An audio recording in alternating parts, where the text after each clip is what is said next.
Welcome back to Great Day SA. Right now, our entire community is trying to cope with what happened exactly a week ago today on the Guadalupe River. If you've been needing some advice on how to cope with so much tragedy, we have the experts here to provide great guidance. I want to welcome Valeria Lerma and Kimberly Goodwin. They are licensed clinical social workers at San Antonio Behavioral Hospital. Ladies, thank you for being here. What you're going to share with our audience is so needed right now. Thank you very much for having us. What are the psychological effects of a natural disaster like this, especially like right down the street from us, it feels like? Yes, disasters like this, they shake us to our core, not just mentally and emotionally, but also physically. And it's something that the entire community feels. And it is so important to really pay attention to those signs in order to make sure that we can facilitate healing and that we can move on from this. It is so true because, of course, the victims' families, the parents, how can you even ever fathom this, right? But it's also us who are watching constantly on KENS 5 or wherever you get your media from. You're seeing the continued devastation and the rescue efforts. So what would y'all say are some of the strategies for coping for individuals, for families, for first responders? I do think it's important to understand that there are different manifestations of symptoms and reactions to trauma. Again, there is the mental, the thought, that is the function regulated by different parts of our brain, but the what could I have done, things like that. And then the feelings that are associated with that. And then the bodily sensations, that the felt sense of safety that is just not there. And so Kim, if you would like to join in on some of these coping strategies? Yeah, absolutely. I mean, anything we can do to restore our sense of safety, because that's kind of what's taken away when something terrible like this happens. It really shakes, like Valeria said, shakes us to our core. So anything that we can do to feel grounded and safe, one of the biggest things that we can do is, something that was a segment earlier on this show is help others and show up and receive help, right? Receiving help is experiencing healing because you're allowing yourself to feel safe. Yes, and so all of these things, I think people need to maybe be okay with not being okay. We always say that phrase, and maybe awareness will help you cope as well with everything you guys recommended right now. If someone is definitely like, I need some help, I don't know, maybe I'm embarrassed to reach out, what can they do to get mental health help? Yes, of course. What's important to know as well is when these disasters occur and when these traumas take place, like Kimberly said, knowing that the support is out in the community and knowing when to reach help.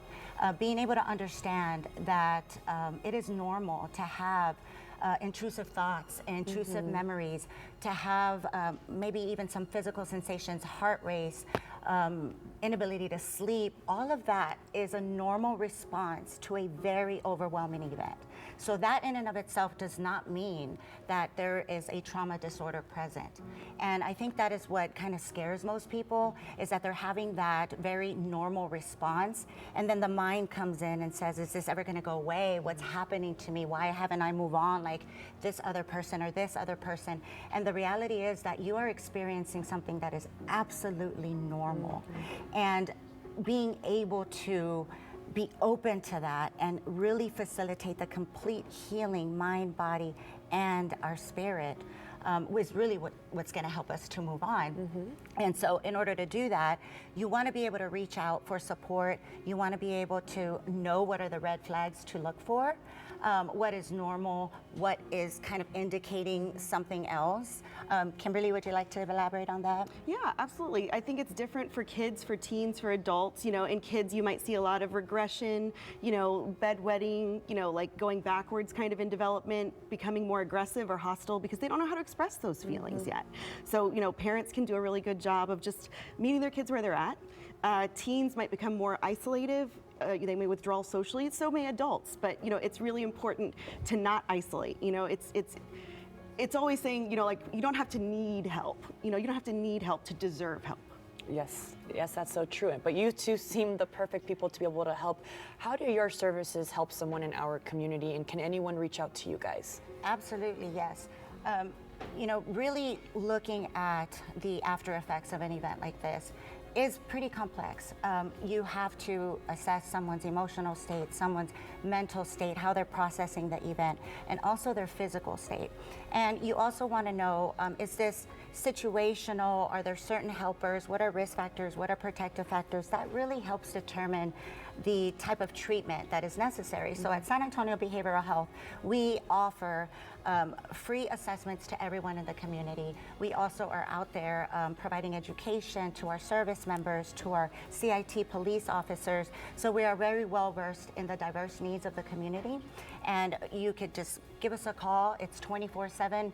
We can complete that assessment, and whether you need intensive outpatient services, inpatient services, or referrals to the community, we can definitely provide those absolutely tailored to your needs. Well, thank you so much for being there for our community and whatever they may need, because everybody's very different and copes differently as well. You guys have a wonderful event coming up on the 26th where maybe people can meet some of you, but you're also giving back to kids in our community, which is really nice. We are. San Antonio Behavioral Health is hosting an event on July 26th called Elevate and Educate.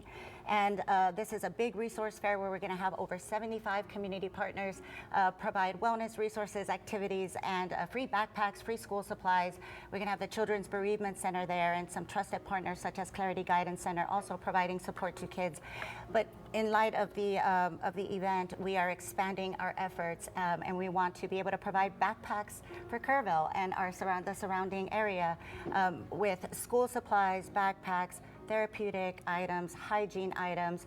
And so yes, if anyone is interested in donating and contributing to that effort, please scan that QR code that you saw on the screen. Well, thank you, Valeria and Kimberly. You were both just so warming to our hearts this morning. I hope that you get some people reaching out to you and definitely attending that event. Great Day SA. We'll be right back.